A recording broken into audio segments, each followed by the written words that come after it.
Good morning, Greg, or good afternoon to you. Thanks for being here. No, thanks for having me. Yeah, evening for me, but dinner's on the hob downstairs. But yeah, thank you for having me. Looking forward to the conversation. Cool. Well, I've been following you for a while, and I've obviously been pestering you for a while to get you on. Obviously, it's a little bit harder with the time difference. But one of the things that drew me to your content was more the overarching message of it all, which we'll get into a little bit later, and I won't spoil it for anyone. But we always do start the podcast with a question, and it's the same question, and it's, what does reaching your full potential mean to you? Oh, good question. Reaching your full potential. I think for me, that's probably evolved over the years to this point now, where I'm a parent, and I'm an athlete, I'm a business owner, and like 10 years ago, 15 years ago, when I was a kid, I would have been thinking that reaching your full potential is in a specific capacity in the license. So I grew up playing football all my life and pursuing that goal of becoming a professional footballer. So reaching my fullest potential would have been being the best player on the pitch, or being the fittest, being the strongest. But to this point now, it's like, well, that has shifted massively over the past 5 years. My eldest is 5 years old. To being like, reaching my full potential is being the best father I can be, being the best athlete I can be, being the best coach I can be, being the best business owner I can be, the best partner I can be. So I guess that's that kind of question covers a few different aspects of life at this point. But being the working as hard as I can, working as efficiently as I can to be the best in those individual areas of my life at this moment in time. Yeah, because I noticed on your LinkedIn, when I was trying to have a little bit of a stalk and to see what you're up to, I noticed that your first question on the bio was, "What are you capable of?" And obviously, it's a little bit of a similar question anyway. But it's very thought provoking, and I think people are too scared to see what's going to happen if they actually go and try and achieve the things that they want to achieve. It's very scary. It's the unknown. But unless you just have that effort attitude and just go for it, I don't think you'll ever reach your full potential, because everybody that reaches their full potential is, breaking out of that mold, and they're always going to have those feelings of imposter syndrome down the line, and they're always going to have those doubts. But you've just got to do it, and you find out. Oh, sorry. I was just going to say, on the point of LinkedIn, I don't think I've touched my LinkedIn in about 4 years, so that must be a pretty old profile. I need to update my profile on LinkedIn, it sounds like. But 100%. Like, sorry. No, I was going to say, luckily there's plenty of archive on Instagram, so I was just fine. Yeah, for sure. But like that still stands. Like, what are you capable of? Like, that's what I think about every day. Is like, what am I capable of? But what are my athletes capable of? What are people that I'm not coaching capable of? And that's why I push content out that isn't necessarily always about like training programming and like what the best sessions are to achieve a faster 5K or marathon or whatever, because you can go and download a program tomorrow to today. A few clicks of a few buttons on your phone, you've got a program. That's not the most difficult part of training for events, etc.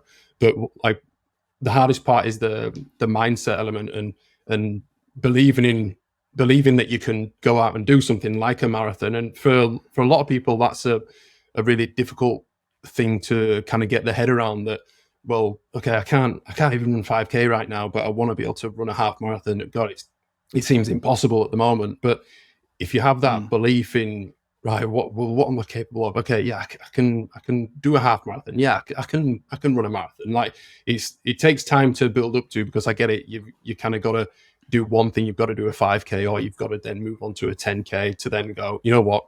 I've done 5, I've done 10. Okay, maybe I can do 15 and 20 and 21 and a full marathon, etc. But yeah, really important question that I think people should ask themselves, like, what am I actually capable of? Because I think a lot of people go through life, and like, I'm still young, I'm 31, like, but it's like, what am I capable of? What are you capable of? Because it can bring so much fulfillment if you just go, you know what, I know I can run that marathon. You go and do it, and then you gain all this confidence and belief in your ability to go, you know what, well, I've done that, now I can go and do this. I think that's why running is gaining so much popularity at the minute. And I think it's because, well, I was listening to something recently where it was saying after you leave school, most people will never compete in anything again in their life. So I think it's really important that people do something where there is that little bit of competitive edge. And yes, you don't have to race to be a runner, but at least you're competing against yourself. Can you get a better time? Can you get a PB? You know, can you go out 4 days this week instead of 3? So it's always about trying to improve. And I think when we leave school, that competitive nature leaves a lot of us, especially if you don't go on to play football or rugby or go to your local club or do anything like that. So I think running, you know, it seems to be gaining a lot of popularity at the minute. But we'll get onto that a little bit later because I want to go down the difference between running influencers and running coaches and get your opinions on that as well. Well, so just before no, go on. Yeah, no, go for it.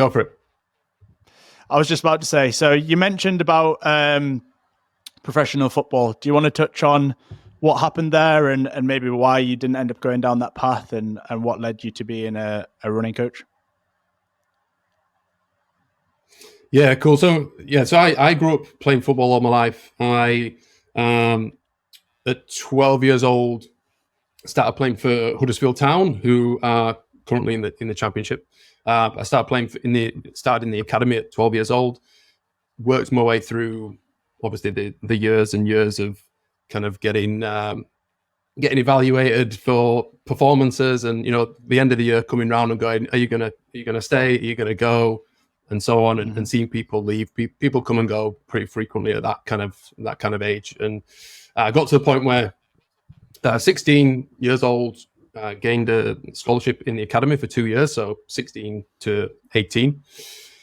At that point, done well, and got to the point where obviously 18, that's kind of the go time in terms of, are you going to become a footballer or you're not? You're going to get a pro contract or not?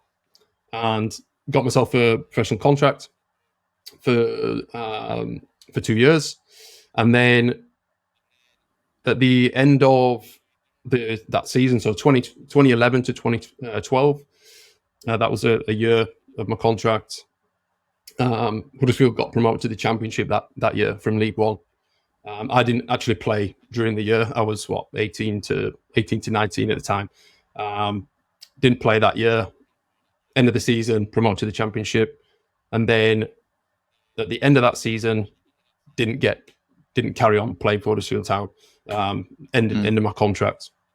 Obviously, a very difficult time for me. That was my identity for however many years, like being the footballer, like Greg Pearson, plays football, plays for Huddersfield Town, etc. Local like identity that you have as a kid playing football growing up. So to come off the back of that, obviously, kind of lost my identity in that sense from playing football. Still pursued that path of playing football, getting back into professional football, but ended up playing semi-pro and ended up going to university to study alongside playing semi-pro at the time. So for a few years there, played down in Nottingham for a team called Ilkeston. Played for Ashton United in Manchester. I went to uni in Manchester. So that was kind of what I did alongside my football at the time. Got to the end of university, finished my degree, and decided. I got to the point where I was like, I wasn't quite sure what I wanted to do. I didn't really know whether I should still pursue a career in football. Like I was 23 at the time when I finished uni, still playing semi-pro, but it was just like a bit of a crossroads. I didn't want to go into a job that I didn't want to sit in an office all day, and that's kind of what that traditional path of, right, people go to uni, then they get a graduate job or whatever happens, right, and then you settle down with your partner and you have kids and you get married, you buy a house, whatever that societal norm is when you're growing up. And I just thought, you know what, I played football all my life.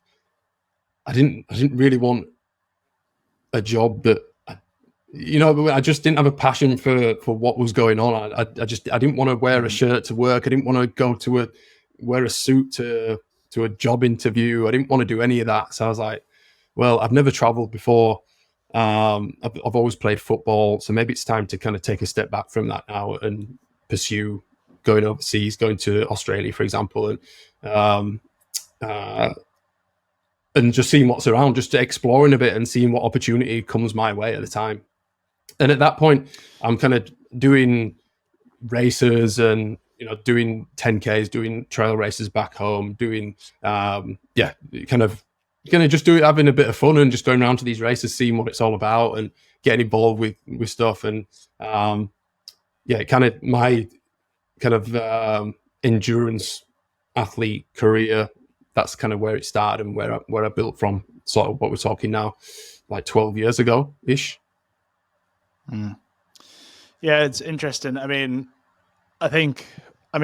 got a similar story, but when it comes to rugby, didn't get offered the contract, but was playing academy rugby over at Newcastle from 15 to 18. And all I ever wanted to do was play rugby growing up. But then I realized, okay, there's a difference here between the people that really, really want it and then the people like me who think they want it. And there was a lot of pressure for me to go and succeed and to be a rugby player. I felt it from, my parents and stuff like that telling me, you can really make some of this, you can really do this, but it kind of pushed me further away from it. But I know how much of a big deal sport was in my life at a young age. And like you say, when it is your identity and you get to your young 20s and then you go, oh, actually, I haven't even thought about what I want to do. What route am I going to take? And I'm exactly the same. Like, I couldn't go sit in an office and just work all day. It's not something that I can do. I need to be out and about. I need to be socializing. I need to be having this communication with people. So I thought it was really interesting that you said that. What about the things that make you different as a running coach? What makes me different as a coach? So, one of the unique perspectives I have at the minute, obviously, is that I'm a parent. So I know what it's like to be training for these kind of events and have to handle having kids and what comes with that, right? Because it's not just about, and it sounds like sometimes when I'm talking about having kids and how that impacts my training and so on Instagram and the rest of it, it sounds like I feel like it almost sounds like I'm complaining a little bit about having kids. I'm not complaining about having kids. It's more so it's just reality that it comes with its difficulties of, having to wake up in the morning and instead of being able to go out and get your run done as normal, I've got to take the little one because he's woken up too early, and now I'm just downstairs with him, breakfast and just entertaining and the rest of it, changing nappies and so on, and stopping him from climbing into drawers in the kitchen to pick out a glass that when he's 11 months old, right? It's so it's like all those little intricacies of and difficulties that come with having kids, and then also wanting to train for these big events, whether it's an ultra or a 5 or your fastest 5K or whatever it is. It's all those difficulties that come with it. So in that sense, I've got this unique perspective of understanding of each individual athlete. I think being emotionally intelligent is really important when it comes to working with individuals who have work commitments. They've got kids, they've got their own business, they are single mums, they are pilots in and out of different time zones with a wife at home looking after the kids, like every week. It's a case of like having that intelligence to go, this individual should not be treated like a professional athlete because they're not a professional athlete. So why would I try and give them 6 runs a week when all they can commit to is 3 to 4? And likewise for total sessions, strength work on top of that, etc. And having that understanding that when somebody cannot get a session done, I'm not pressuring them to get the session done, because a lot of the time it might be completely impossible. So they need to just have somebody there to go, you know what, it's fine. Just move the session to the next day or skip it and carry on. And sometimes it's just having a kind of a shoulder to lean on, to go, okay, what do I need to do here? Like, I'm really struggling. I've had a terrible week of sleep. Like, you've got the little ones not sleeping at all. Like, what do I do?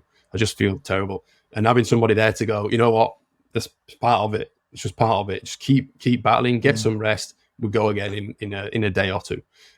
So I guess there's quite a few things there that would make me unique in a sense, but I think that's one big thing, is that emotional intelligence, to know that every individual is very different. They're not like me and I'm not like them. So just have an understanding of them and listen to what they have to say. Yeah. Correct me if I'm wrong, but I think, or I get a feeling that your goal and your coaching style is you're coaching people to adopt the identity of becoming a runner. You're not just coaching them for one race. So you're not just getting someone come to you for a 5K and you're going to hammer them to get their best PB of the 5K, then see you later. You want these people to hopefully fall in love with running, become runners, continue to run, and make it their identity, whether it's 2 days a week, 3 days a week, 4 days a week. If they're having a terrible week, no days a week. So it's just about that consistency, and that's the kind of feeling that I get from your content. Yeah, and becoming a runner, but most importantly for me is like just doing hard things. And if maybe that's rowing for you, or it's cycling, or it's playing tennis, I don't know whatever it is for you. But for me, that vehicle is running, to do those hard things. And now I enjoy running as well. It's not like I'm just trying to cause myself pain and by doing something that I hate doing. I enjoy running, but I enjoy the development that comes with it, the personal development, and getting yourself from a baseline of fitness to then go, right, well, in 4 months' time, this is where I'm going to be, because I've got this ultra coming up. So that process of development through that period of 4 months, and the day-to-day stuff, like getting better sleep, being more maybe strict with how you hydrate or how you fuel, or getting your gear ready the night before a trail run on a Saturday morning. So being more diligent with tasks that you do. And I'm not saying I never make my bed in the morning. I don't see the point. I literally get up. It is how it is. And then I get back in at night. It's just the same. It doesn't make sense for me to spend time making my bed. So I'm not doing those little things like that. But it's like, everything that comes with training for a race, better sleep, more active. It's something that your kids are going to look up to you for. I've got my 11-month-old sees me downstairs when I'm doing my warm up outside. I do squats, reverse lunges, single leg RDLs. And now he's walking at the minute, and he's literally doing squats because he sees me doing it, and he looks at me and starts doing squats up and down. I'm like, those are the reasons why I train for these races. I do these things because it's not just one overarching thing. But I guess it could encompass or all come under the umbrella of personal development, physical, mental development, which I think is really important. That's one of the biggest things. You get a lot of fulfillment out of it, and you see the progress, and you generate that belief and confidence in your ability. And going back to that first point, that confidence in what you're capable of. Mm-hmm. So from a father or a dad to be to a dad, and also I've got a few friends in my circle that have also followed you and have also seen some of your content, and they've also got kids on the way. So what would your advice be to us who are trying to improve their 5K times all the way up to marathon times. So I've just completed a marathon in Manchester 2 weeks ago. Now I'm going into a speed block. But in 2 months' time, all going well, I'm going to have my little boy or girl. So, is there anything I can be doing before that to get me into the right space that's maybe going to make the transition over to fatherhood and training easier? Yeah, so one big thing and I'm obviously using myself as an example, is that my partner Jordana is super supportive of my training that I do, and going for races and the rest of it. Like, she would never stop me from doing anything. She'd never get in my way. And that's like a two-way street, right? We work well together. So in that scenario, then communicate with your partner.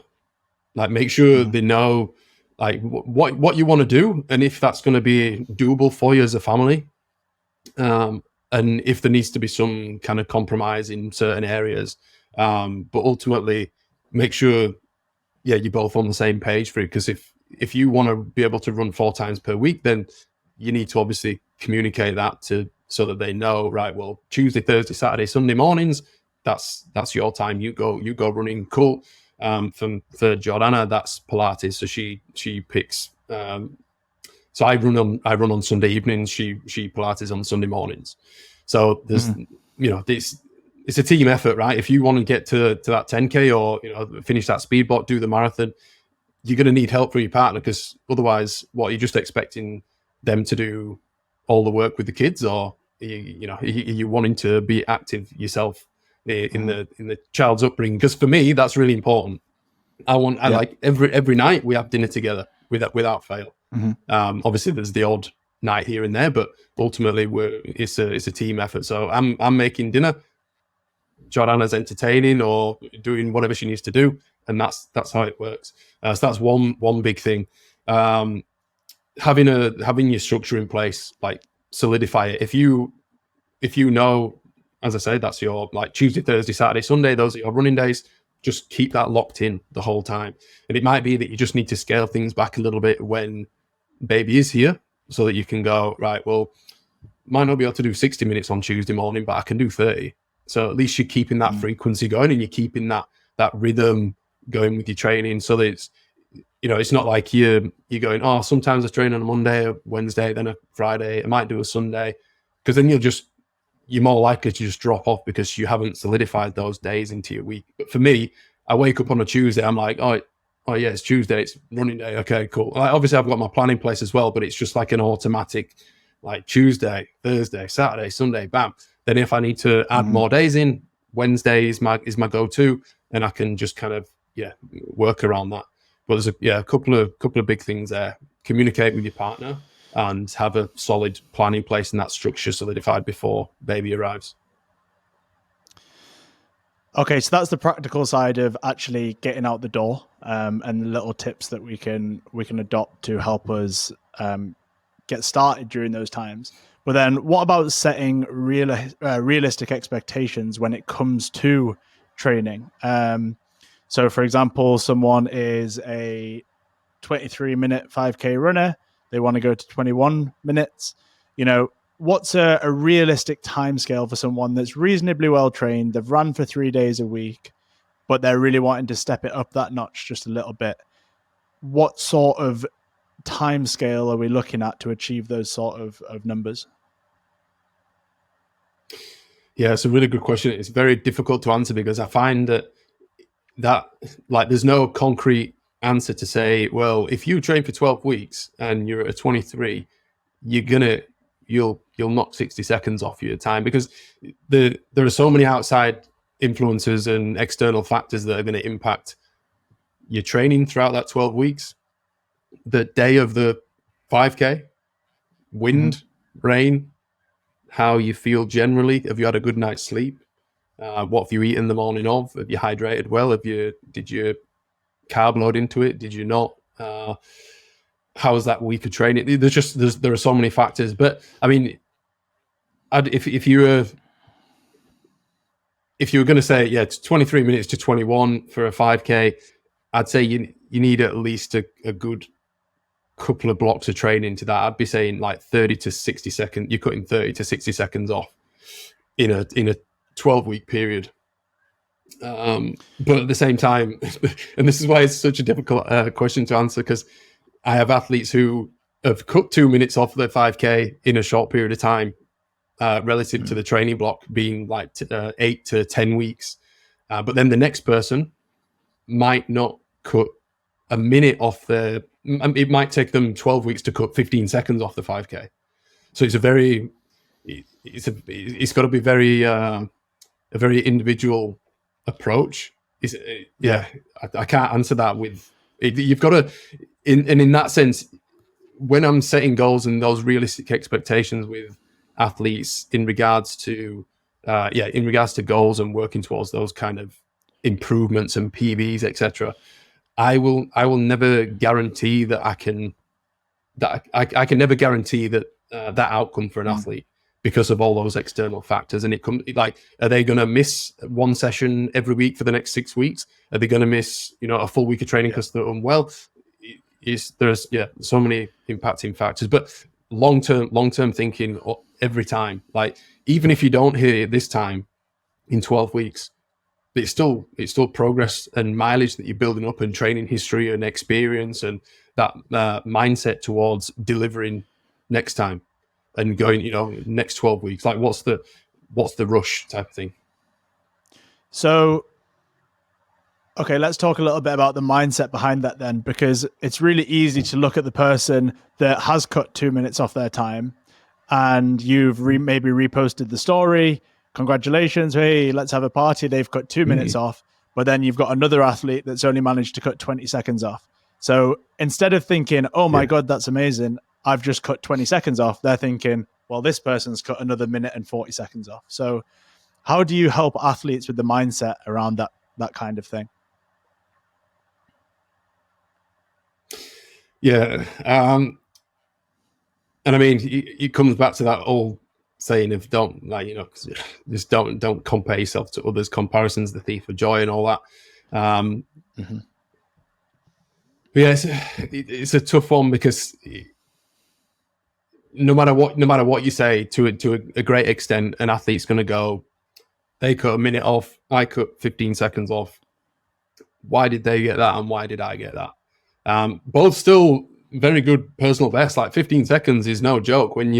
If you stood at the end of a 5K and you've just run it 15 seconds quicker, and you waited for your 15 seconds slower previous self to run through the finish line, you'd feel like you were waiting a reasonable amount of time for them to come through.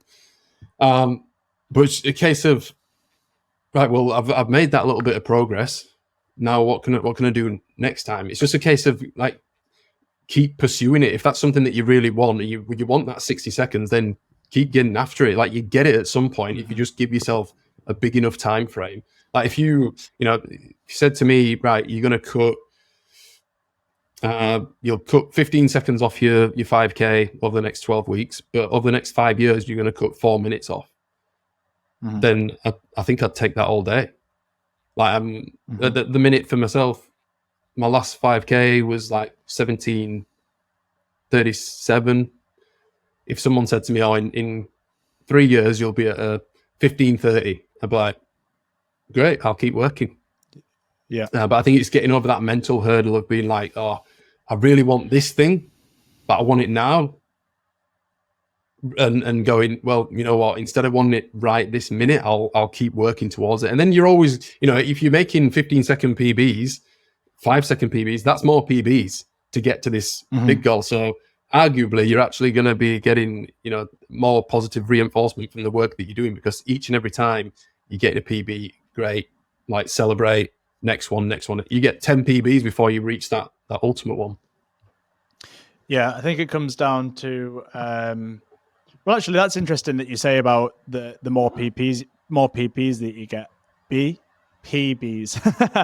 more PBs. Doing races, doing more races.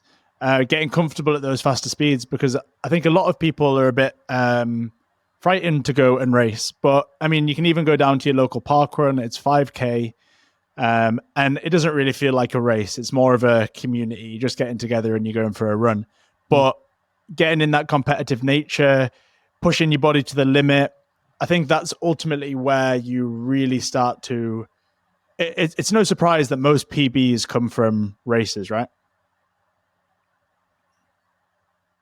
Yeah, exactly. Getting more experience in that. That's another good point to add to what we're talking about previously with regards to in terms of like gaining that experience with every session that you do, every race that you do, putting yourself in those positions where you've got other people around you, like the likes of parkrun. I always, whenever we've got benchmark testing, I always with my athletes, I always suggest them to go and do a parkrun, because it puts you in that race environment and you get more familiar with running with a group of people and using people as pacers to push you and pull you along, and having that kind of excitement around it and adrenaline that's going to keep you going when it really gets tough, compared to when you're on your own and you're trying to push through those hard times. It's that little bit harder, right, to push through when it's during a hard marathon session, like those hard long runs. They're tough to get through. So, but when you put yourself in a race environment and it's exciting and you've got the adrenaline, like you've got that little bit of an extra kick when you really need it. So yeah, putting yourself in those race environments, certainly the best opportunity. You're giving yourself the best opportunity to achieve a personal best. And you just gain more and more experience with every repetition.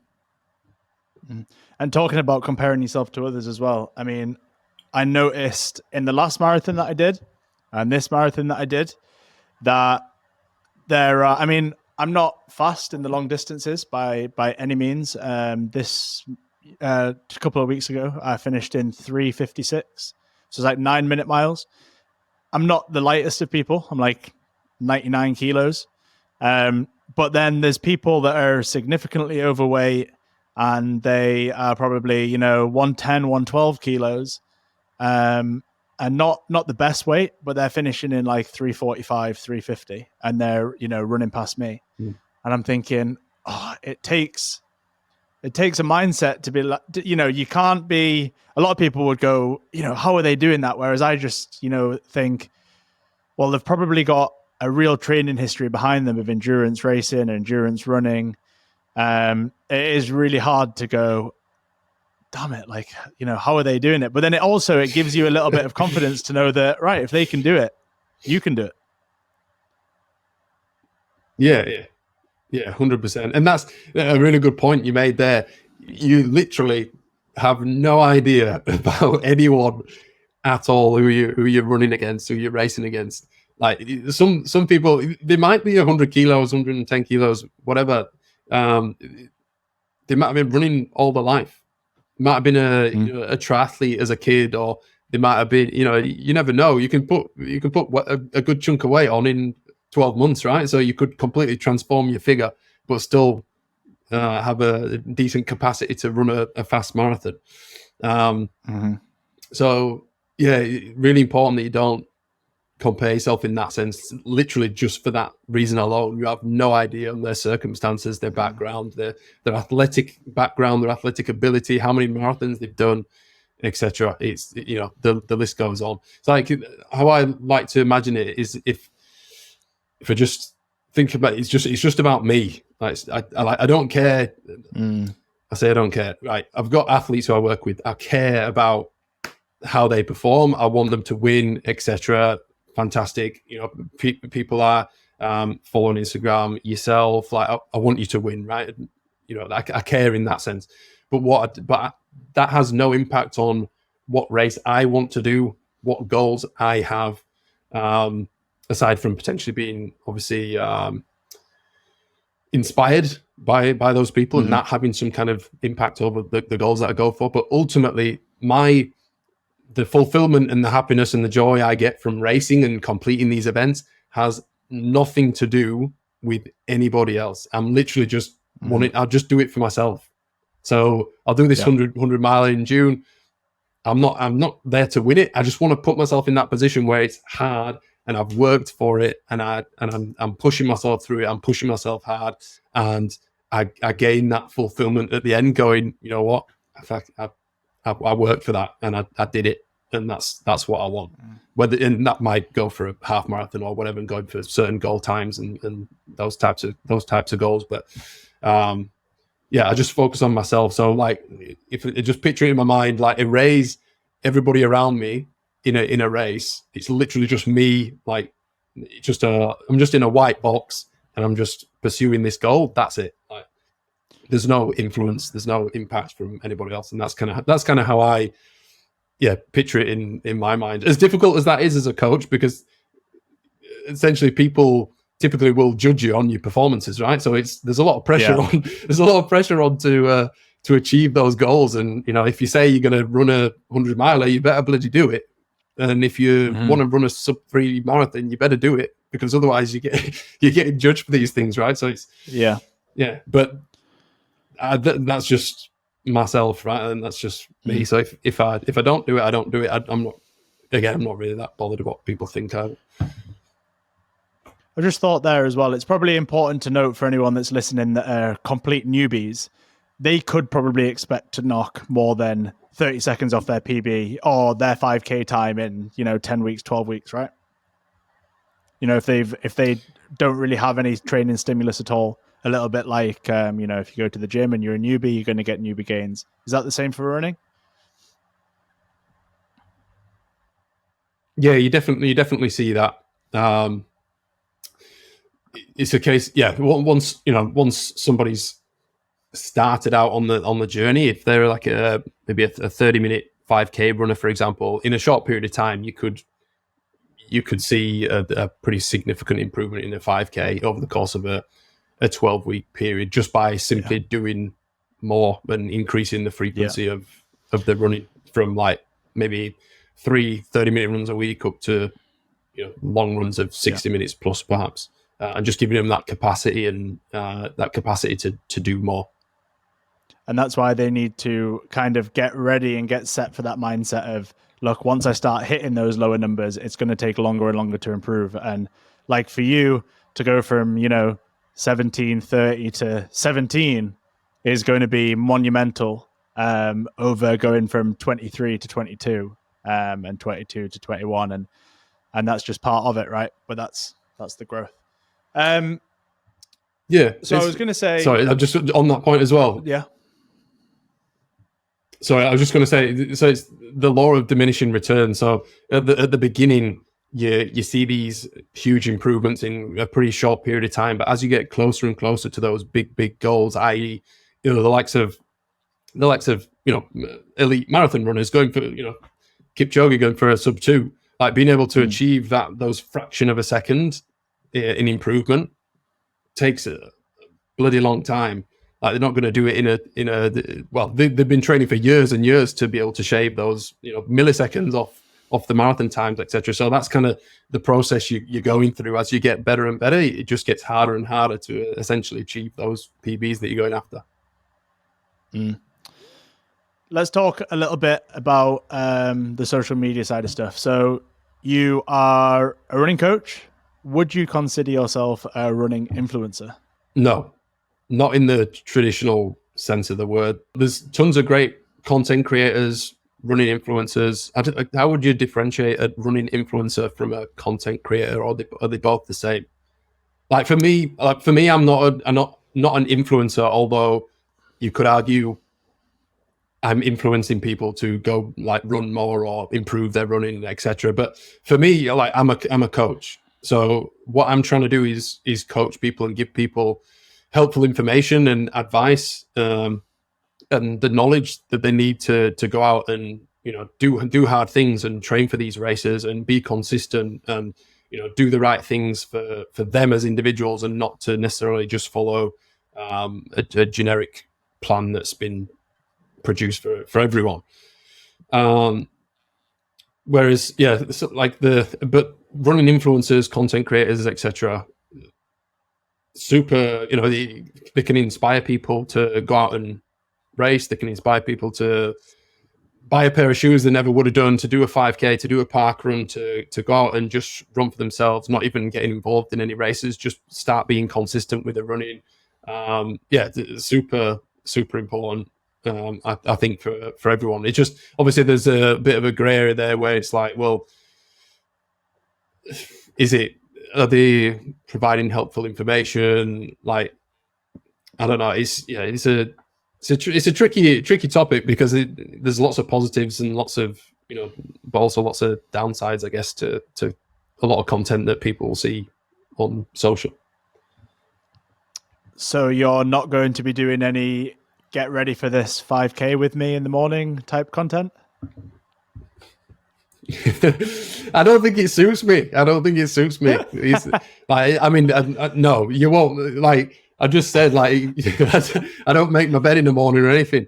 I get up and get out. The last thing I'm thinking about in the morning, particularly if I've had a bad night's sleep or whatever, or I've got to get up early with the kids, is to film myself getting up in the morning or getting dressed. I'm certainly no fashionista. I won't be. Nobody will be getting ready with me anytime soon. You're the people's running coach. Yeah, you can call me that. Yeah. So, what's the one thing that you see on social media daily in your niche that gets spewed about on there that really grinds your gears? Ooh, what really grinds my gears? Because I bet the algorithm is constantly showing you running stuff, right? Oh yeah, 100%. Yeah, 100%. I guess a lot of it's around. I don't know if it grinds my gears as such, but I think what a lot of people struggle to see past is the fact that they need to think long term about the goals, because they see, I mean, going back onto running influencers, etc. Like you see all the good stuff. You see the best workouts. You see the fastest workouts. You see the workouts you need to do to achieve a faster 5K or a 10K. You see the speed sessions. You see all the races, etc. But it's so much more difficult than that. And there's so much more to it than just running, because if you're working 9 to 5 in the city, you've got travel to think about. You've got, I'm literally talking about from wake up to going back to bed that night. You've got all those smaller components of getting yourself out the door for that training run. You've got a stressful day at work. Can you or can you not get yourself out at lunchtime? What time are you getting up to get yourself into the city or getting yourself to work? Do you need to drive to work? Are you commuting? Are you getting home? You got to cook dinner, or do you need to get straight out once you've got home? Do you need to get the kids sorted? Do you need to change nappies? Do you need to clear up?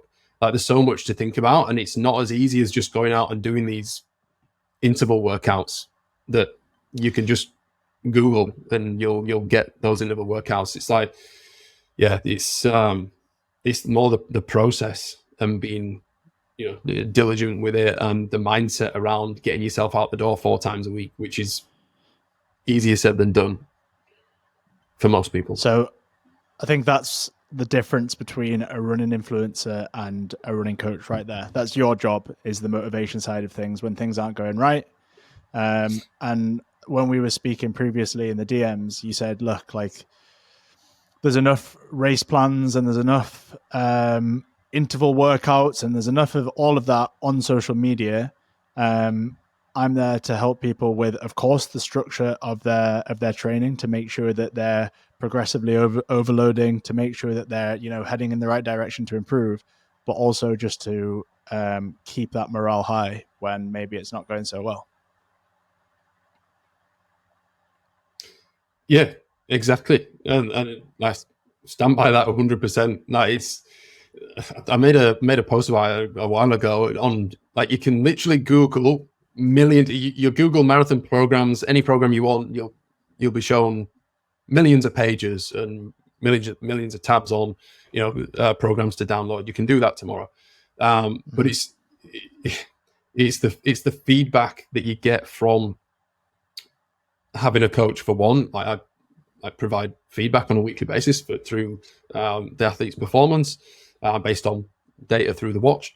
And it's having someone to bounce questions off, bounce ideas off, speak to when you're feeling shit, or you've missed a long run, or you felt heavier one day than the next. People are unsure about these things. Like, the program is one thing; it's a very small portion. Like, anybody can follow a structure, follow a plan, and do some workouts.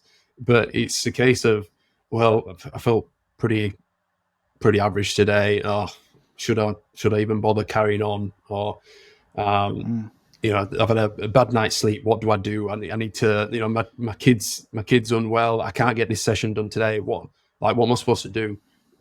If I miss 2 days, do I need to go back a week, or do I need to just carry on as normal? And people need that reassurance from a coach or someone, just to say, you know what, look, you're working hard. It's going to be all right. Like, skip the long run, carry on as normal, back in business, and just keep as you say, keep the morale high when things aren't going so well. Because ultimately, during a training block for whatever race, I've just been ill for a week, right? To me, that I'm okay with that, because I've set the expectations. I know I've just got that mindset around, you know what, I'm going to be all right. Just keep going. I'll restructure. But for other people, that might be pretty difficult to get through. Like, a week off, ill, and then going, maybe I shouldn't bother. I'm 8 weeks out from race day. I best not. I just won't do it. So I think that's really important. It's not just about the program. 80% of it is mindset and being consistent and sticking with it when it gets tough, and knowing that everything's going to be all right. It's going to be hard, and you're going to have those difficult times yet still to come over the next 8 weeks. But you're going to get there. You're just going to keep pursuing it, and just having somebody there in the background, just going, keep going. That's massive. How often do you utilize a coach, if at all? Because I think it's important to realize that a lot of the people that are striving for better, even though you might not be using a coach for anything now, a lot of the people that are in these or are striving for success in whatever it is, they are also using coaches, and they are also having people guide them. Look at the likes of Ronaldo, Messi, all of these guys, they still have coaches. So it doesn't matter what level you are. But I'm just wondering if you utilize a coach at the minute, or if you plan to soon.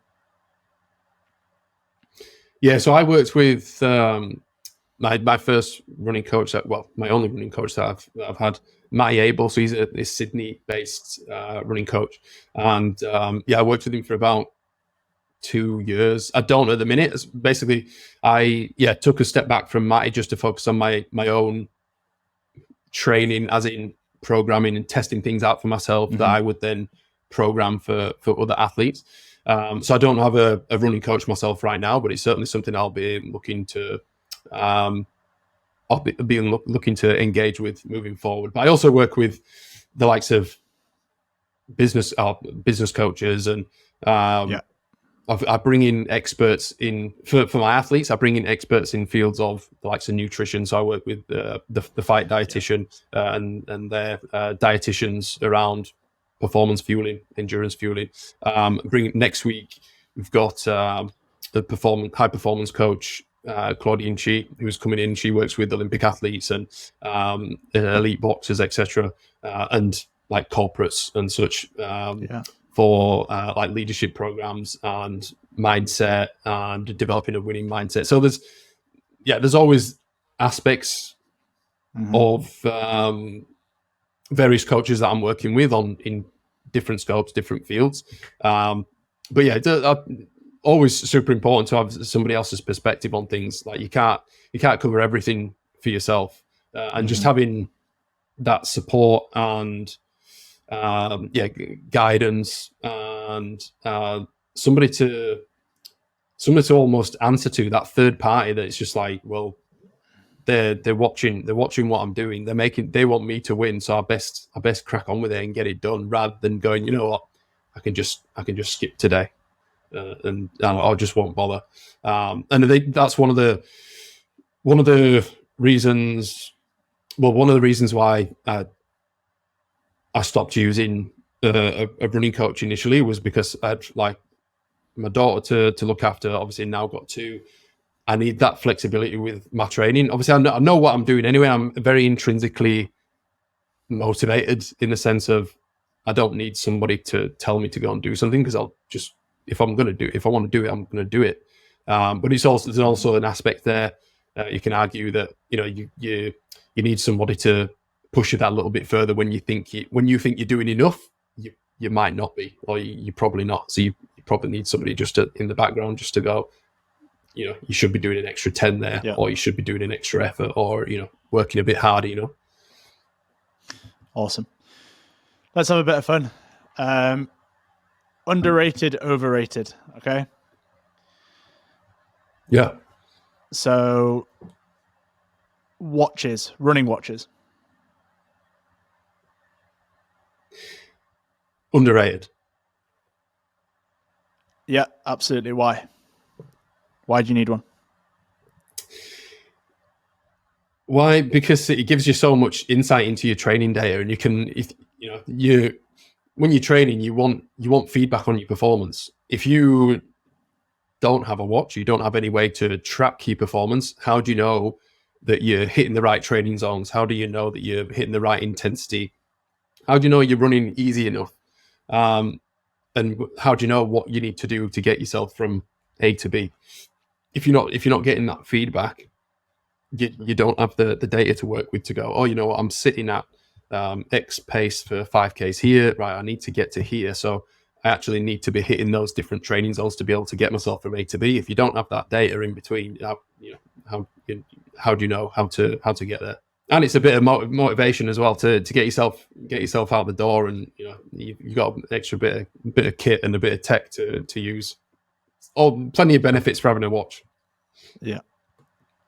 What about super shoes? Ooh.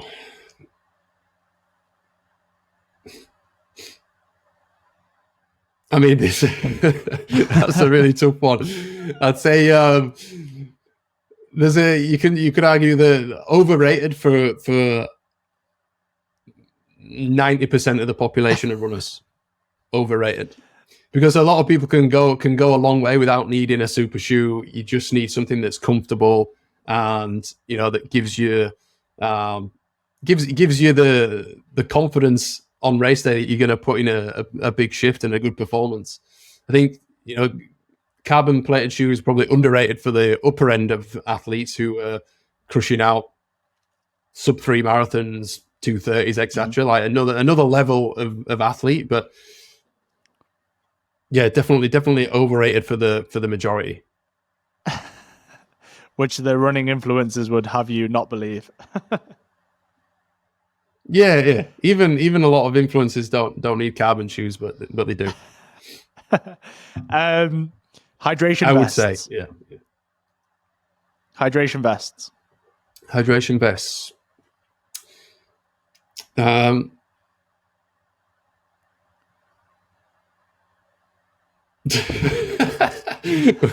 Hydration vest.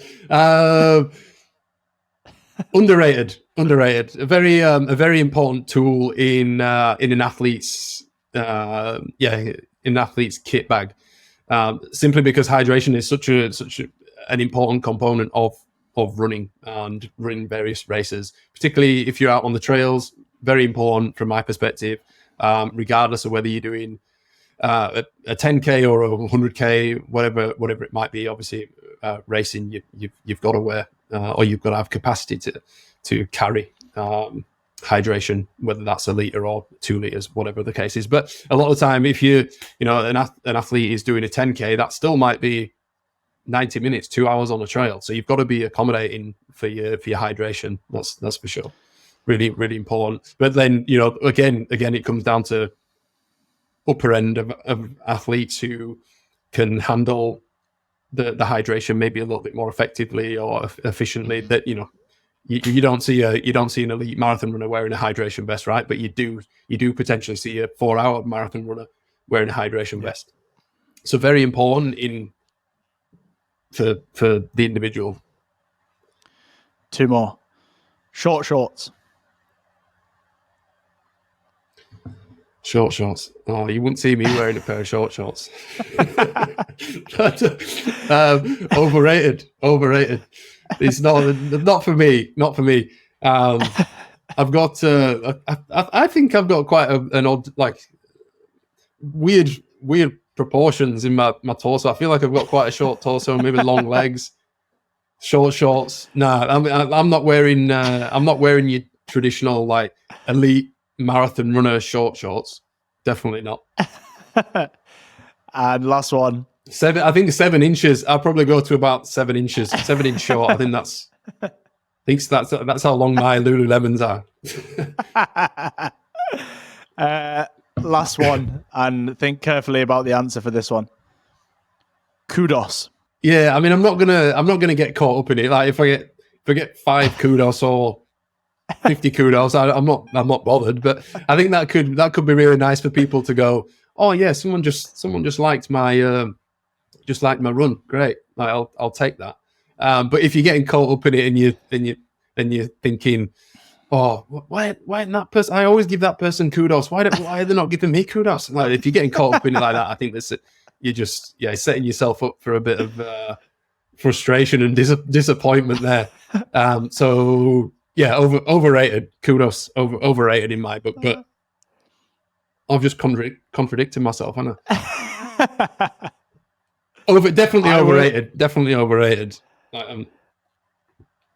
I would take 300 kudos over 3,000 Instagram likes any day for me. Oh yeah, 100%. Nah, no chance. I mean, I don't really. It's not something I think about, to be honest. You put me on the spot. I don't really think about it. Like, I bet you get the notifications, don't you, on your email from Strava kudos coming through. 100%.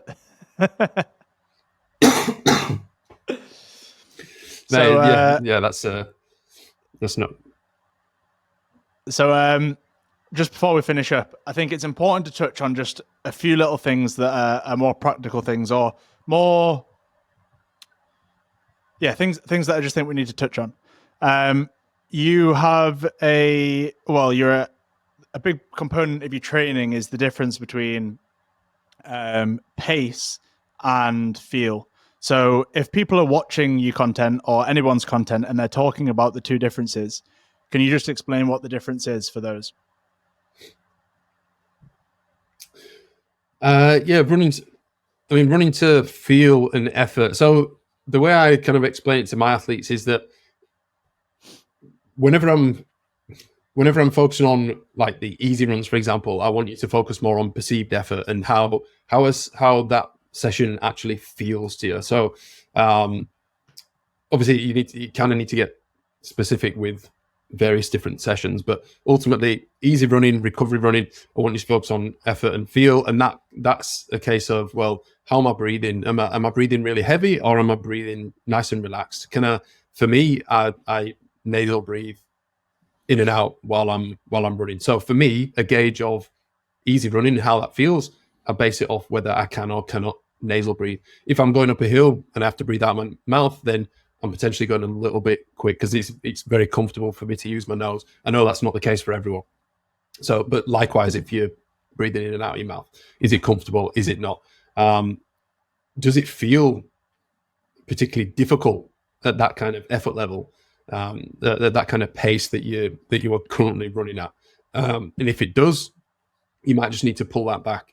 When it comes to the speed workouts, so if you're doing intervals or tempo work or anything above easy, basically, if there's a specific workout that you need to do, I want you to be focusing more on pacing.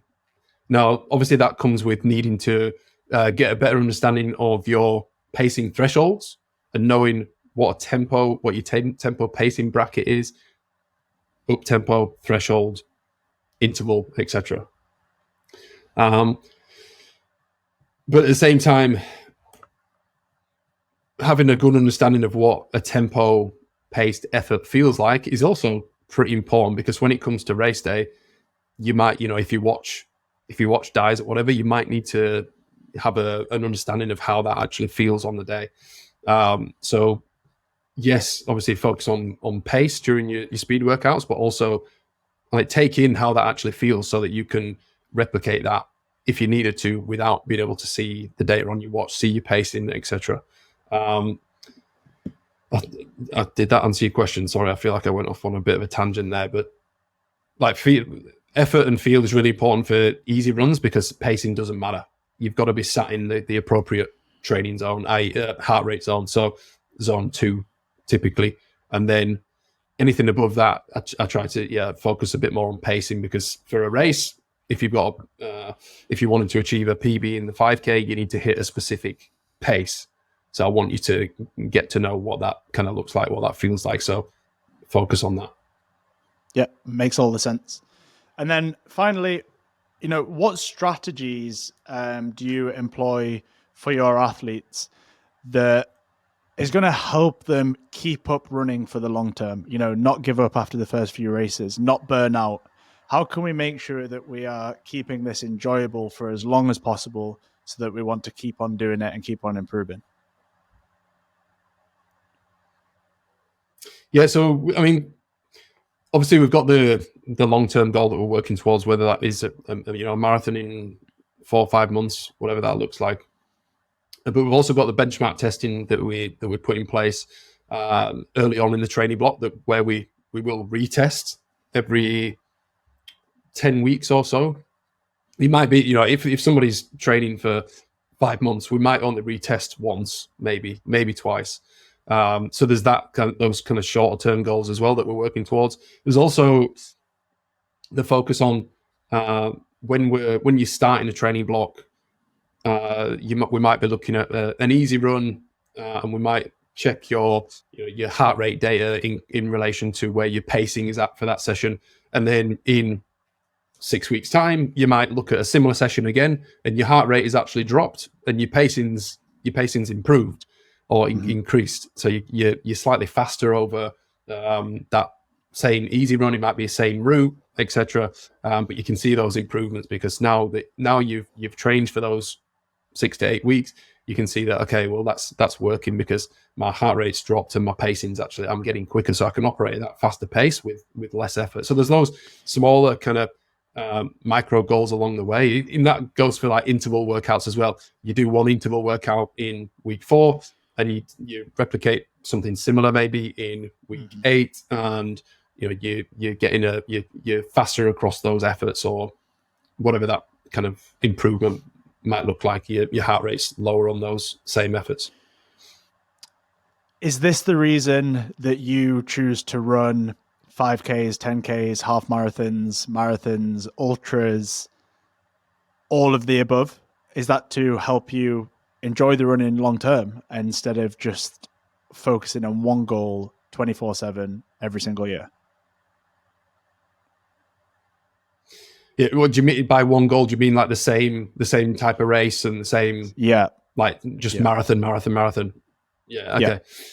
Yeah. Yeah. I mean, I like a bit of variety. I don't want to just do the same race every year. I want to do a 100-miler, and I want to build into that with a 50K and the 12K, or I want to do a few different types of races, and I will sprinkle in road races. But I just like, for me at the minute, trail running in particular and ultras are my focus. That's what gets me excited. A road marathon is fantastic. But for me personally, and I work with lots of athletes who are doing marathons, and it's obviously awesome. It's still a massive goal and a massive achievement. But for me personally, at the minute, that's not where my desire kind of lies. Like, I want to be on the trails. I want to be off the roads and have that different stimulus and go after the ultras. Like, I get I've got this ultra coming up in June in Brisbane, 160 Ks on the trails. Anything can happen. I don't know how I'm going to feel after 100 Ks. Like the climbs, like the nutrition, is it going to happen? Is it going to work? There's so much uncertainty with it, and it's such a like just the idea of going deep in the pain cave is like, I'm smiling when I'm saying this, because it sounds weird, and it's like, it just makes me laugh a bit. But it just, I know what it feels like to be in that kind of pain and in that situation where you're like, shit, I just need to keep pushing forward. Like, this is hard, but I need to keep pushing forward. And you could be in it for hours and hours and hours. But it's just, that's something that really kind of entices me to it, as daft as that might sound.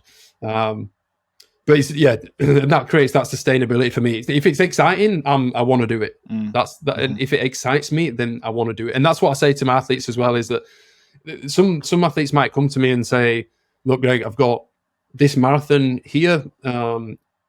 Do these 2 or 3 races in between, are they going to work? Is that going to help me to get to this marathon that I'm going for, or the ultra?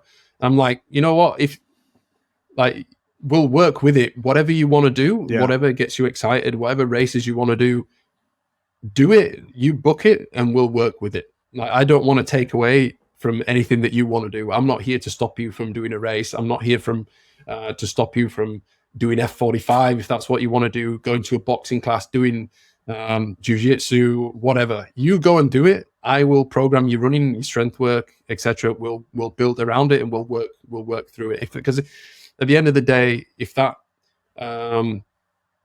allows them to be more diligent with my training that I'm programming for them, and the running aspect, because they've got that enjoyment that comes with, right, well, I've got this interval workout here, but I'm going to that boxing class with my mates tomorrow, then that's really important, because from a sustainability perspective, they're going to be like, you know what, cool, I'm just going to keep doing this, and oh, great, I've got this interval session tomorrow. Great, I'm going to go and do a yoga class afterwards, or whatever, just an example. But that's really important from a sustainability perspective.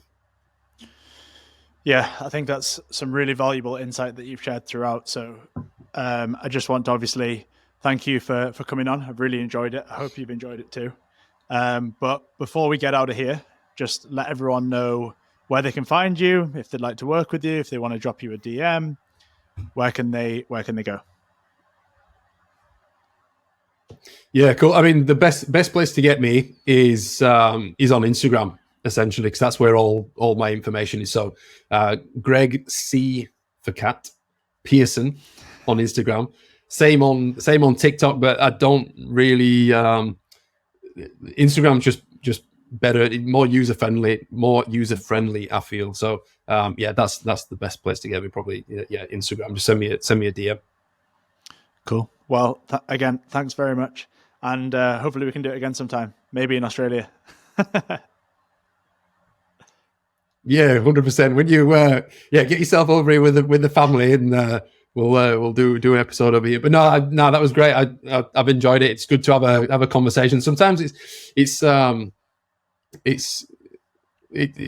to have more of a conversation with somebody about these kind of topics, rather than trying to think of content and pushing it out and seeing what people have to say about it, or what comments people have, or opinions and that kind of thing. So no, I've enjoyed it. Thanks for having me.